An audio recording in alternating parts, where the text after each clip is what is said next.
Eco 360. Estamos de vuelta en Eco 360. Recuerde escribirnos al @EcoTV Panamá. Estamos con el licenciado Guido Rodríguez.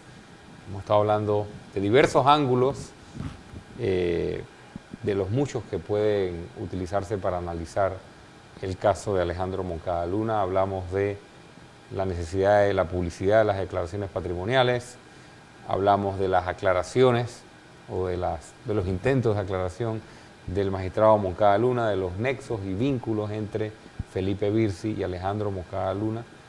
Y esos nexos, precisamente, Guido, concluíamos hace un rato que demuestran un claro conflicto de interés y, por ende, la necesidad de regular, además de poner tal vez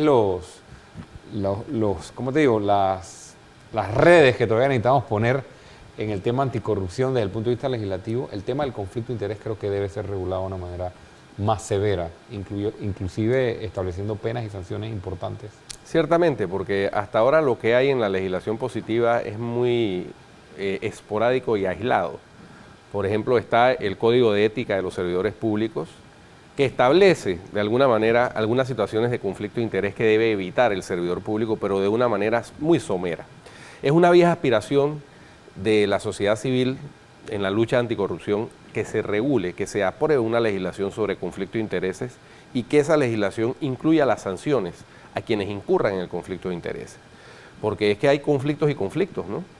Puede darse una situación de un conflicto de interés en cosas menores y evidentemente la sanción tendría que ser correspondiente con la gravedad del asunto, igual en el caso de que se dé una situación como esta que estamos, de la que estamos siendo testigos. Financiamiento privado. En donde hay un financiamiento privado de una persona que tiene grandes intereses hacia un magistrado de la Corte Suprema de Justicia, que además ocupó la presidencia de la Corte Suprema de Justicia y que además le tocó ser ponente en varios de los casos en donde este financiador privado tenía intereses grandísimos. Entonces, evidentemente, esa situación debe evitarse. ¿Y debe evitarse cómo? Mediante una legislación que establezca claramente las situaciones de conflicto de interés, las sanciones y la autoridad que las imponga.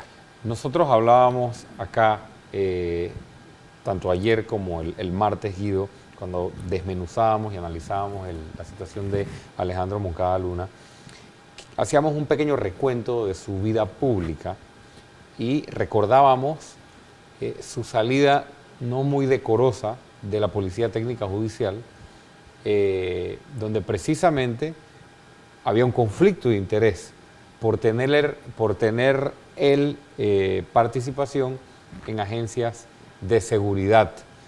Es un tema un poco más complejo, pero me lo traigo a colación precisamente porque él ya había sido precisamente partícipe en una situación en la que había sido señalado como en un esquema de conflicto de interés y había tenido que salir de la Policía Técnica Judicial por la puerta de atrás. Y que le terminó costando la posición, el puesto, ¿no?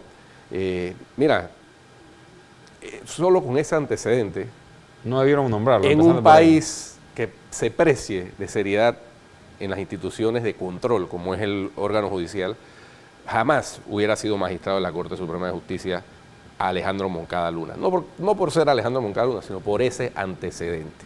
Sin embargo, recordarás, y es propicio recordar, que cuando se solicitó el proceso de selección de magistrados, etcétera, etcétera, y entonces hubo una lista de 71 aspirantes, que en esa lista no estaba Alejandro Moncada, porque no pasó el perfil de la sociedad civil y de las organizaciones que participaron en eso. ¿Cuántos había en la lista? 71. Seguramente él era el 72. ¿Y qué pasó con la lista? El presidente de la República, que quería nombrar a Alejandro Moncada Luna, dijo que esa era una lista embaucadora. Y él fue el que terminó embaucándonos. Recuerdo cuando lo dijo. Y metiendo a Alejandro Moncada en una posición en la que nunca, en un país serio, con los antecedentes que había tenido, una persona así lo hubiera ocupado. Es importante que lo recuerdes, Guido, porque a veces nos centramos, como en este caso, en Alejandro Moncada Luna, pero no debemos olvidar la génesis. Quien designa a Alejandro Moncada Luna con ciertos propósitos es Ricardo Martinelli.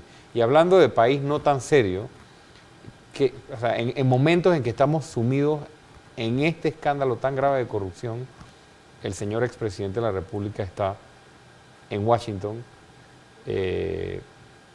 poniendo denuncias de violación a los derechos humanos por parte del Tribunal Electoral y acusando al presidente Juan Carlos Varela de estar debilitando la democracia y persiguiendo y violentando. Y no es un argumento político, es un argumento por la línea de lo que tú decías. ¿En qué clase de país estamos viviendo, no? Bueno, mira, yo tengo noticias de que la Comisión Interamericana de Derechos Humanos, quien lo recibió fue el secretario ejecutivo, y mañana el secretario ejecutivo va a recibir al jefe de la misión de observadores electorales de la OEA que estuvo en Panamá, y va a recibir el informe de observadores electorales, y entonces ahí el señor Martinelli va a quedarse sin piso. Porque ayer leímos el informe aquí que concluyó es contundente el uso de recursos públicos. El uso de recursos públicos indiscriminadamente en la campaña. Y por supuesto, ¿quién podía hacer uso de los recursos públicos o determinar el uso de los recursos públicos? Quienes estaban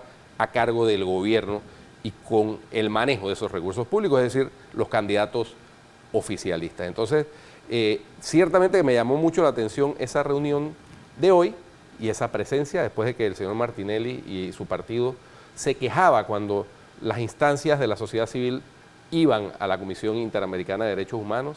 Ellos decían, es que los trapos sucios se lavan en casa. Yo les decía, la Comisión Interamericana es nuestra casa, porque nosotros somos parte. Ella queda por accidente en Washington, pero puede quedar en cualquiera de los países, podía quedar en Panamá perfectamente. Es nuestra casa, es uno de los cuartos de nuestra casa que es América, ¿verdad? Pero bueno, ya por lo menos ahora aprendieron que esa es una instancia válida. Lo que pasa es que la instancia tiene que cuidarse para qué se utiliza y para qué no. Para ponerte un ejemplo, el caso de la ex procuradora, hoy diputada independiente, Ana Matilde Gómez, todavía no ha recibido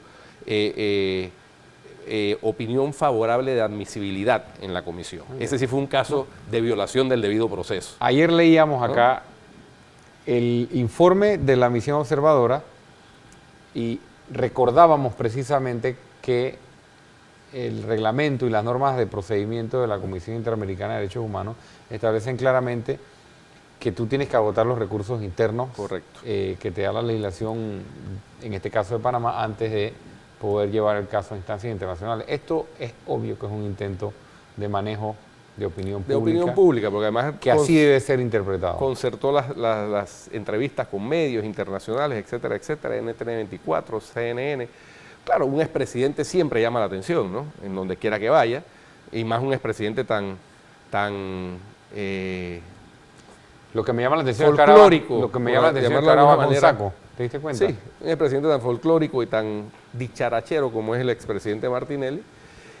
Así que siempre llamará la atención de los medios de comunicación, pero yo creo que desde el punto de vista de la efectividad que tenga esa presentación hoy ante la comisión, yo dudo mucho que tenga ninguna efectividad. Eso no creo que tenga efectividad alguna. Al regresar, nuestro último bloque, vamos a referirnos al uso de recursos del Estado en relación con esta decisión del Tribunal Electoral de llamar a nuevas elecciones en, creo que 15 mesas del circuito 7-1. Ya regresamos.